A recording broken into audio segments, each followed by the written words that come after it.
చెంది ఆయన ఎవరు సీఎం రమేష్ను సీఎం రమేష్ ఆ పంచకర్ల రమేష్ను ఆశీర్వదించి అది వేరే విషయం. మీరు అక్కడ ఆగలేదు కదా.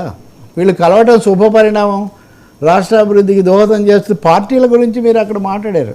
సో ఐ థింక్ చిరంజీవి దాన్ని సర్దుకున్నాడని నేను భావిస్తున్నాను. ఓకే, తను పెట్టుకున్న రాజకీయాలకు దూరంగా ఉండాలి అన్న నేను ఆ మాట చాలా బలంగా ప్రచారం చేశాను. ఆ దశలో ప్రచారం కాదు, మీడియాలో నేను చెప్పా ఆయన అర్థం చేసుకొని. కాబట్టి ఆయన దాన్ని మళ్ళీ he's back to the pavilion of non political face.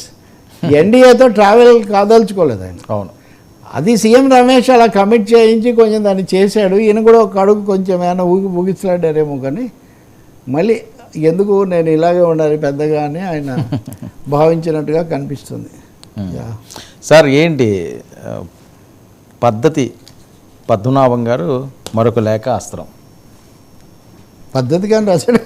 రాష్ట్ర పిఠాపురం ఓటర్లకి ఏదో విజ్ఞప్తి చేసుకుంటా ఆయన ముఖ్యమంత్రి గారి పాలన 5,000లో తృప్తిగా తింటున్నారట పేద ప్రజలు, ప్రతి ఇంట్లో ఫ్యాన్లు ఉంటాయండి అని. ఇందులో కూడా మళ్ళీ అండి అండి అండి అనుకుంటా గతంలో గాజు గ్లాసు పగిలిపోయి ఆ ముక్కలు అందరికీ ప్రాణహాని కలిగిస్తాయని, అందరూ గ్లాసు కాదు బదులు స్టీల్ గ్లాసులు వాడుతున్నారని, ఎన్టీ రామారావు ప్యానల్లో సైకిల్ అందరూ వాడేవారండి, ఇప్పుడు అసలు తుప్పు పట్టేసిందండి ఆ సైకిల్. ఏదో తనదైనా కాదు, ఎవరు చాలా మంది ఇప్పుడు నాయకులకు రైటర్స్ ఉన్నారు, రకాల స్క్రిప్ట్లు రైటర్స్ వాళ్ళు.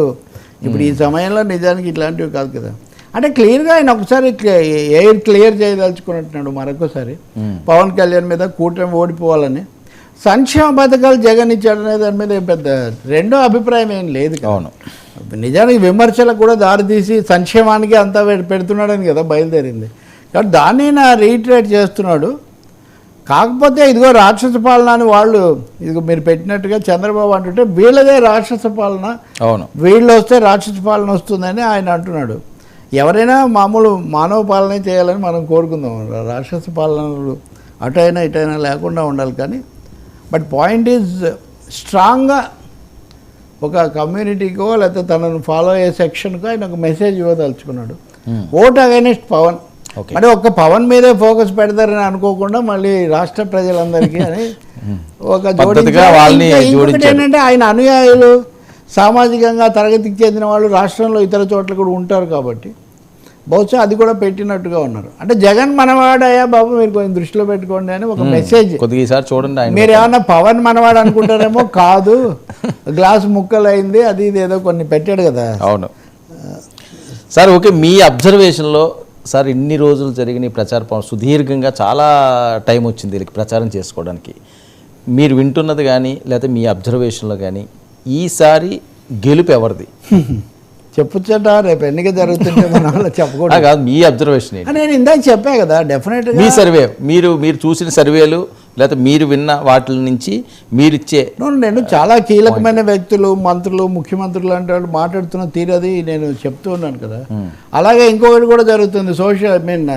ఛానల్స్లో రేటింగ్స్ని బట్టి రెండు రకాలుగా విడిపోయినాయి కాబట్టి దేనికి ఎంత రేటింగ్ ఉంది ఇట్లాంటివన్నీ చాలా చెప్తున్నారు. రెండు క్యాంప్స్ను తీసుకుంటే మటుకు వైసీపీ క్యాంపులో కొంచెం మధ్యలో కొంచెం సందేహాలు వచ్చినా నమ్మకం పెరిగినట్టుగా కనిపిస్తుంది. We will get through. సీట్లలో అటు ఇటు అవుతుంది ఎట్లా ఉన్నా కానీ అని. కూటమి విషయానికి వచ్చేసరికి ముఖ్యంగా ఈ బీజేపీ జనసేన రిలేషన్స్ ఇవి కుదరలేదేమో. బాబు గారిని కొంచెం వీళ్ళందరూ ఎవరో రకరకాల శక్తులు ఇన్ఫ్లుయెన్స్ చేసి కొంచెం పక్కదో పట్టించాయి, అనవసరంగా ఈ మోడీని తగిలించుకున్నారు అని. ఇంకో సెక్షన్ ఏమో బాబు గారికి చాలా దూరాలోచన ఉంది కాబట్టి ఆయన పోస్ట్ పోల్ సినేరియోని కూడా దృష్టిలో పెట్టుకొని పార్టీ భవిష్యత్తును తన కుమారుడు భవిష్యత్తును కూడా దృష్టిలో పెట్టుకొని ఈ నిర్ణయం తీసుకున్నారు. కాబట్టి నిజానికి ఆయన మొదట్లోనే బీజేపీతో రిజల్ట్స్ వచ్చాక నేను మీతో పొత్తు పెట్టుకుంటాను, మీరు నన్ను బలపరచండి అని అడిగితే వాళ్ళు అలా ఏం కుదరదు అని వాళ్ళు కూడా కొంచెం ఒత్తిడి చేసినందువల్ల పొత్తు దానికి సిద్ధమయ్యి ఆయన వెళ్ళారు. అందువల్ల టఫ్ ఫైటే ఉంది. ఇప్పుడు ఒక మిత్రుడు చెప్తున్నాడు, నాకు గతంలో కొంచెం సాయం కూడా చేసిన ఒక సీనియర్ మిత్రుడు తెలుగుదేశం, ఆయన ఒక తెలంగాణ మంత్రితో మాట్లాడితే ఇలా ఎట్లా ఉంటుంది, ఆయనకు తెలుగుదేశంలో చాలా రోజులు ఉన్నాడు, ఎలా ఉంటుందని నేను అడిగితే 50-50